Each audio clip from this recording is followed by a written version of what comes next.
오늘 전도서 6장의 말씀을 통하여서 그림자같이 보내는 일평생이라는 제목으로 강해 이어가도록 하겠습니다.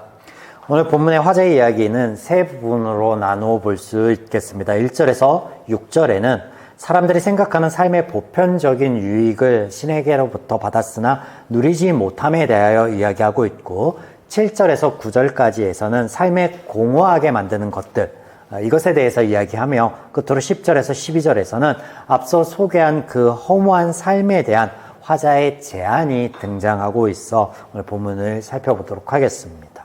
1절부터 보겠습니다. 1절. 내가 해 아래에서 한 가지 불행한 일을 있는 것을 보았나니 이는 사람의 마음을 무겁게 하는 것이라. 자, 그가 한 가지 또 유념하여서 본 악한 일, 헛되고 허탄한 일에 대하여 소개하고 있는데, 여기 보면 사람의 마음을 무겁게 하는 것이라고 표현하고 있는 대목이 보이실 것입니다. 여기에 무겁게 하는 것이라고 번역되고 있는 이 단어는 양과 수의 풍부함을 가리키는 원어인데요. 때문에 그가 이제부터 이야기할 내용이 인생 가운데 아주 흔하게 또 다양하게 경험하고 볼 수 있고 공감할 수 있는 일이다 라고 이야기하고 있다라는 것을 머릿속에 좀 염두에 두고 본문을 보면 좋겠습니다. 2절부터 보겠습니다. 어떤 사람은 그의 영혼이 바라는 모든 소원에 부족함이 없어 재물과 부여와 존귀를 하나님께 받았으나 하나님께서 그가 그것을 누리도록 허락지 아니하셨으므로 다른 사람이 누리나니 이것도 헛되어 악한 병이로다. 3절. 사람이 비록 100명의 자녀를 낳고 또 장수하여 사는 날이 많을지라도 그의 영혼은 그러한 행복을 만족하지 못하고 또 그가 안장되지 못하면 나는 이르기를 낙태된 자가 그보다 낫다 하나니. 화자의 이야기 안에 거론되고 있는 것들을 좀 추려보면 어떤 것들이냐면 재물, 권력, 많은 자녀, 그리고 장수입니다. 자, 이러한 것들은 인생에 있어서 보편적인 유익이라고 사람들이 인식하고 있는 것들이에요. 그래서 유교 경전에 등장하는 오복과 같죠. 평안의 복, 다복의 복, 건강의 복, 재물의 복, 이런 것들. 그런 것들을 이야기하고 있습니다. 자, 그런데 이런 것들이 신의 주권의 영역 안에 사람들에게 허락되고 있다라고 화자는 이야기합니다. 화자인 솔로몬이 기브온에서 1000번제를 드린 후에 하나님께서 그에게 찾아오셨을 때 임재하시고 그에게 말씀하여 주시는 것 가운데 이 내용이 등장하고 있거든요. 역대하 1장 11절로 12절에 보시면 제가 좀 읽어드릴게요. 하나님이 솔로몬에게 이르시되, 중간 생략하겠습니다. 오직 내가 내게 다스리게 한 내 백성을 재판하기 위하여 지혜와 지식을 구하였으니 그러므로 내가 내게 지혜와 지식을 주고 부와 재물과 영광을 주리니 내 전의 왕들도 이런 일이 없거니와 내 후에도 이런 일이 없으리라 하시니라. 자, 이렇게 하나님께서 말씀하여 주신 내용 안에 어떤 게 있냐면 부와 재물과 영광을 주리니, 이 대목을 차용하고 있는 듯 보이죠. 본문으로 돌아가서 그가 자신의 이야기를 하고 있는지 혹은 다른 사람을 주목하여 그것을 이야기하고 있는지에 대해서는 좀 뒤로 밀어두고, 부와 권세가 신에게서부터 오는 것과 같이 이것을 누리는 것도 직접적인 소비를 의미하는 것인데, 이게 누린다라는 것이 소비를 의미하는 것인데, 이것 또한 어떻게 된다라고 해요? 이것 또한 신에게 달려있다라고 말함을 통하여서 화자는 신의 주권에 대한 이야기를 지금 풀어내고 있는 거예요. 허락지 않아 다른 사람이 누리게 된다라고요. 자, 여기에 다른 사람이라고 하는 것은 이방인이나 객을 의미하는 단어예요. 그래서 신으로부터 부와 재물을 받은 그 인물, 그 동일한 인물과 관계된 사람이 아니라 전혀 관계가 없는 다른 사람이 그것들을 누린다라고 이야기하고 있는 거예요. 본문에서는 그 객이 누구인지 또 이런 경우가 많다라고 이야기를 꺼내놓고 있지만 구체적으로 어떤 일들이 있었는지에 대해서는 전혀 등장하지 않습니다. 자, 이렇게 볼 때 아마 그는 신의 주권적인 영역에 대한 이야기에 그 무게를 두기 위한 것으로 우리가 사료해 볼 수 있겠죠. 아무튼 이것이 신의 주권적 영역임을 이야기하며 화자의 말은 우리가 이해하지 못할 이상한 말로 일단락되고 있습니다. 2절에 보면 이것도 헛되어 악한 병이로다. 자, 신의 주권적인 영역이다 라고 이야기하면서 이것이 악하다, 이것이 죄다 라고 이야기하고 있어요. 화자는요, 지금까지 신의 주권과 섭리의 영역을 말하고 있었으며 이것을 인정하고 따르라 라는 권면을 이어오고 있었는데, 그런데 신에 대한 평가는 악하다라는 거예요. 악한 것을 어찌 따를 수 있을까? 의문이 안 들 수 없죠. 악법도 법이다 라는 말처럼 악신도 신이다 라고 이야기하고 있는 것일까? 복잡하게 생각할 필요가 없습니다. 제가 말씀드렸듯 화자의 표현, 종종 등장하였던 그 표현, 그리고 또 해 아래에서, 즉 죄인의 한계 안에서, 그의 인식의 한계 안에서 이야기하는 것들을 보면 우리가 오락가락 한다는 거죠. 오락가락해요. 인지 부조화도 그 안에 있고 하나님의 말씀과 비교해 봤을 때 대부분은 다 틀리다라는 것을 우리가 지금까지 확인해 오고 있지 않습니까? 그래서 신에게서부터 오니까 인정하라. 그래서 그것을 통해서 누려라. 이것이 복이다라고 얘기하면서 그런 신이 이해가 되지 않는다라는 거예요. 그런 신이 악하다라고 얘기하고 있어요.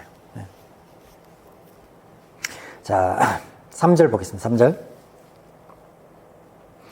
여기에 등장하는 보편적인 유익이 뭐냐면 많은 자손과 장수입니다. 많은 자손과 장수.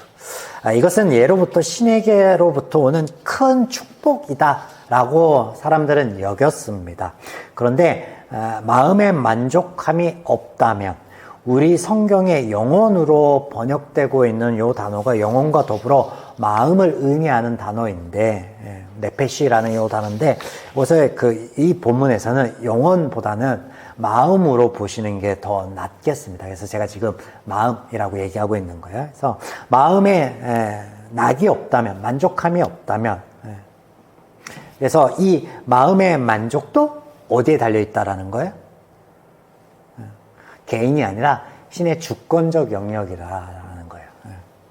더불어서 무엇을 가정하고 있냐면 적절한 장례 절차 없음을 가정하고 있어요. 자, 고대 근동 그리고 히브리인들의 그 사고 안에는 좋은 삶의 이 마무리는요, 필연적으로 좋은 죽음으로 이어져야 됩니다.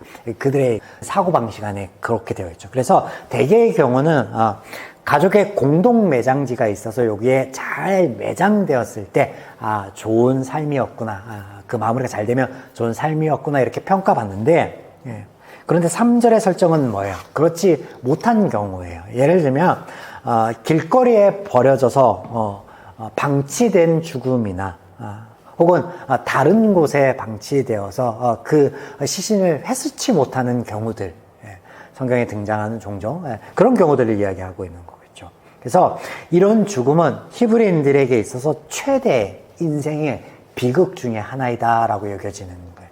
그래서 이것이 뭐와 비교되면 신에게 허락되어진 그 많은 유익들도 그 마음에 이것을 낙으로 누리지 못하는, 그래서 허락되지 못한 그것과 비교되고 있는 거예요. 그래서 뭐라고요? 이것이 악하다라고, 이것이 최악이다, 최악의 비극이다라고 이야기하고 있는 거예요. 자, 또 이런 비극과 비교되고 있는 것이 있는데, 이것이 3절 후반절부터 시작해서 5절까지 이어지는데 어떤 이야기들이 등장하고 있습니까? 낙태된 아기와 비교되고 있어요. 최악이다라는 말이 낙태된 아기와 비교되고 있는 거예요. 그래서 삶의 경험을 전혀 하지 못하고 죽음을 맞이한 이 아기보다 더 못하다고요. 어떤 게? 마음의 낙을 누리지 못함, 그리고 적절치 못한 죽음이 그렇게 비교되고 있는 거예요. 못하다라고. 6절 보겠습니다. 6절. 그가 비록 천년의 갑절을 산다 할지라도 행복을 보지 못하면 마침내 다 한 곳으로 돌아가는 것뿐이 아니냐. 천년의 갑절을 산다. 아담부터 노아 시대의 인물들의 면밀을 보면 천년에 가까운 삶을 살았습니다. 이것을 염두에 둔 표현이겠죠. 그러나 그 2배를 산다고 하여도 낙을 누리지 못한다면, 행복을 보지 못한다면 헛된 삶일 뿐이다 라고 허탄함에 대하여 화자는 이야기하고 있습니다. 자, 오늘 이렇게 본문 가운데 화자가 주목한 악한 일에 대하여 좀 정리해 보면, 사람들이 보편적 유익이다라고 여겨지는 것들, 재물, 권력, 많은 자손, 장수, 이런 것들을 신으로부터 풍족하게 받았다라고 한들 이것을 누릴 수 있는 마음을 받지 못한다라고 하면 이 모든 것이 헛되어 바람을 잡는 것과 같다라고 지금 이야기하고 있습니다. 우리가 이미 하나님의 주권에 대한 말씀을 나누었습니다. 하나님께서는 사람의 인생사에 개입하는 것이 아닌 죄의 삶 가운데 역사하여 주십니다. 창조주의 시대 피조물을 강제하지 않으시며 당신의 책임적인 측면에서 그것을 주장하실 때, 이야기하실 때 주권이라는 표현이 성경에 등장하고 있고, 또 피조물이 그 삶 가운데 하나님의 이런 역사하심을, 그 은혜를 고백할 때 비로소 하나님의 주권은 우리 삶 가운데 고백적인 측면 안에서 드러난다 라고 우리가 정리해 볼 수 있겠습니다. 그래서 화자가 이야기하고 있는 주권과는 성경에서 말씀하시는 것과는요 다르다라는 거예요. 분명한 차이가 있다라는 거예요. 그도 그럴 것이 그가 해 아래서 고찰하여 보았기 때문이죠. 제적 사고 안에서 하나님을 바라보았기 때문에 신을 고백하였기 때문에 그렇다라는 것이죠. 화자의 이야기 안에 제가 한 가지의 이야기를 떠올려 보지 않을 수 없었는데, 우리가 아는 이솝 이야기 중에 이 이야기가 있습니다. 두루미와 여우의 이야기. 각자가 친구로 여겨서 초청을 하죠. 식탁 자리를 마련해 놓고 서로 먹을 수 없는, 자신만 먹을 수 있는 그릇에 음식을 차려내어 놓는 이야기. 여러분 아시죠? 그런데 하나님께서는 이 이야기 안에 어리석은 동물과 같지 않다라는 거예요. 음식을 차려놓을 때 그것을 먹지 못하게 하지 않는다라는 거예요.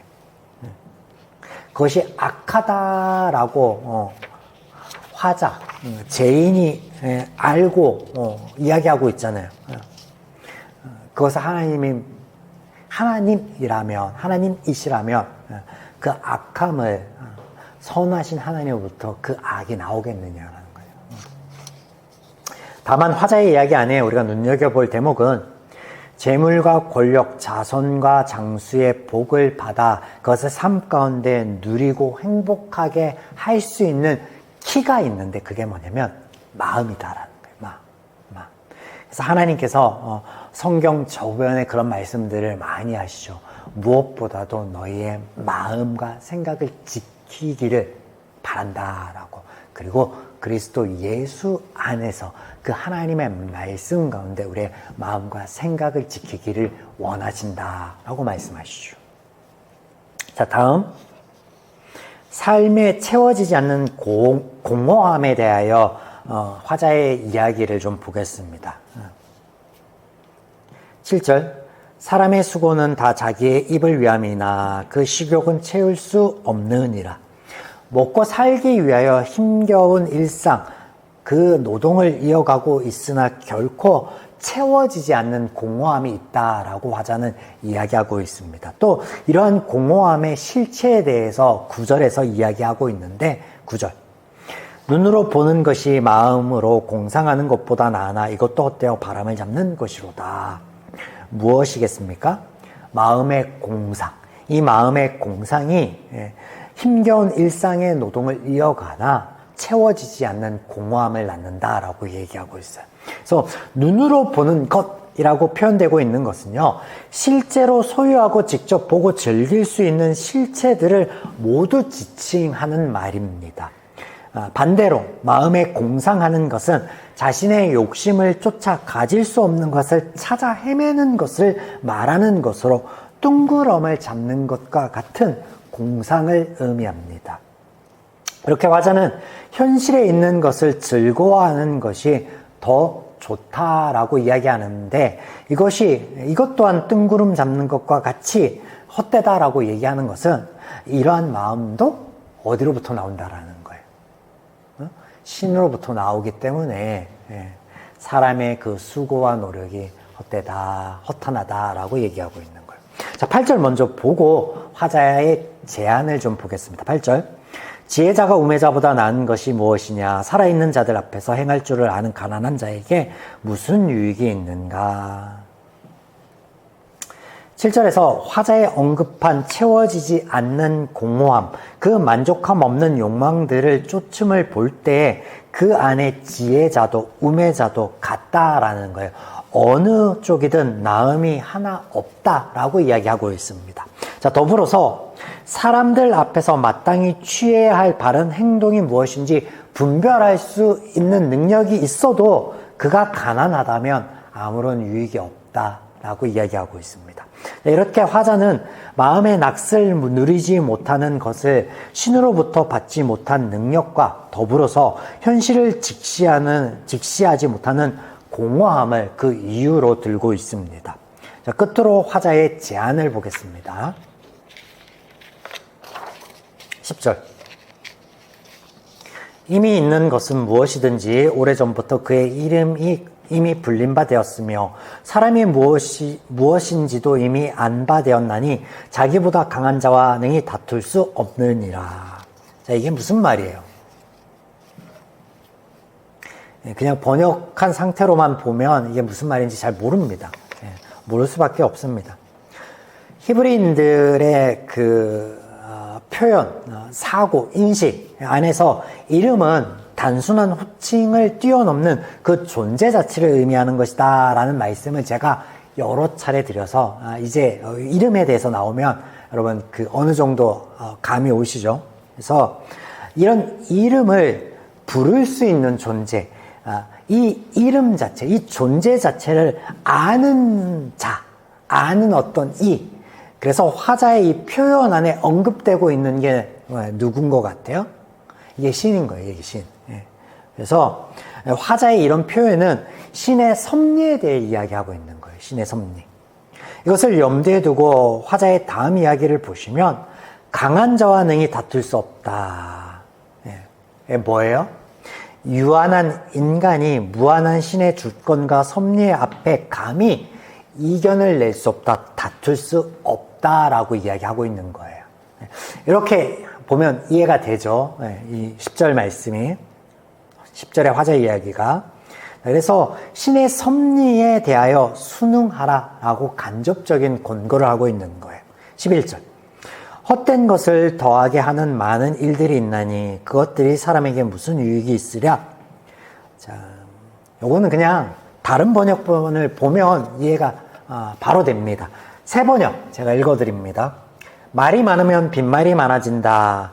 많은 말이 사람에게 무슨 도움을 주는가? 우리말 성경 번역과 완전히 좀 다르죠? 그러면 10절과 관련해서 이것은 무슨 말이겠어요? 네가 신과 더불어서 논쟁을 할 수 있느냐? 그럴 수 없다라는 거예요. 네 주장을 신 앞에 아무리 펼쳐본들 그게 무슨 유익이 있느냐? 아무런 도움이 되지 않는다. 그런 걸 어떻게 하라고요? 신의 섭리 앞에 순응하라. 12절. 헛된 생명의 모든 날을 그림자같이 보내는 일평생에 사람에게 무엇이 낙인지를 누가 알며 그 후에 해 아래서 무슨 일이 있을 것을 누가 능히 그에게 고하리요. 신의 섭리에 순응하지 못하는 인생에 대하여 화자는 어떻게 표현하고 있냐면 헛된 생명의 모든 날이라고 또 그림자같이 보내는 일평생이라고 얘기하고 있어요. 그래서 이게 계속해서 전도서에 등장하는 다른 표현으로는 뭐예요? 헛되고 허탄한 삶이라고 얘기하고 있는 거예요. 그래서 신의 주권과 섭리에 순응하지 않는다면 그 삶은 헛된 삶이다. 그 삶은 허탄한 삶이다. 그 삶은 헛된 생명의 모든 날이다. 그 삶은 그림자같이 보내는 일평생이다 라고 얘기하고 있는 거예요. 이런 삶 가운데 어떤 것이 낚시인지 또 저가 죽은 후에 어떤 일이 일어날지 이야기하여 줄 이가 아무도 없다라고 이야기하고 있습니다. 결국 신에게 허락된 재물과 권력, 자손과 장수의 복을 누릴 수 있게 하는 그것이 비록 신의 영역이나 이런 신의 주권과 섭리를 인정할 때 그때 신으로부터 이 능력은 올 수 있다라고 화자는 이야기하고 있는 거예요. 더불어 현실을 직시하라라고 공고하고 있죠. 이런 화자의 섭리에 대한 이야기, 우리가 알고 있는 하나님의 섭리와는 다릅니다. 다르죠. 앞서 말씀드린 하나님의 주권과 섭리도요, 같아요. 다르지 않습니다. 하나님께서는 우리의 인생사에 관여하지 않으십니다. 운명론을 말씀하시지 않아요, 성경은. 오직 하나님께서 허락하신 삶, 그 가운데 스스로 선하다고 생각하는 것들을 선택하고 살아갈 때 오롯이 그 선택에 대한 결과는 자신이 그 삶 가운데 묵도하는 것이에요. 그리고 그렇게 받고 사는 거예요. 이것이 하나님의 형벌이나 하나님의 징계나 그런 것도 아니고 하나님으로부터 오는 복도 아닙니다. 그러나 여기서도 우리가 눈여겨볼 대목은 한 가지 있으니 현실을 직시하라라는 권고. 욕심을 따라 뜬구름 잡는 듯한 삶이 아닌 자족하는 삶에 대하여 이야기하는 것은 성경에서 하나님께서 말씀하시는 것과 다르지 않습니다. 사랑하는 여러분, 우리가 하나님께서 성경 안에 말씀하여 주시는 것들을 직시할 때 삶 가운데 기쁨으로 받아 누릴 수 있는 것들을 직시하지 않고 잡히지 않는 것들에 마음을 쏟으며 우리의 삶을 살아가다 보면 그런 삶이 화자에 언급한 것과 같은 일평생을 어둠으로 얼룩지는 삶이지 않겠습니까? 오늘 말씀 가운데 여러분 깨달아지는 것들이 있다면 이것을 붙들고 나아가며 또 그 안에 하나님께서 허락하여 주신 것들을 누릴 수 있는 저와 여러분이기를 주님의 이름으로 축원드립니다. 아멘.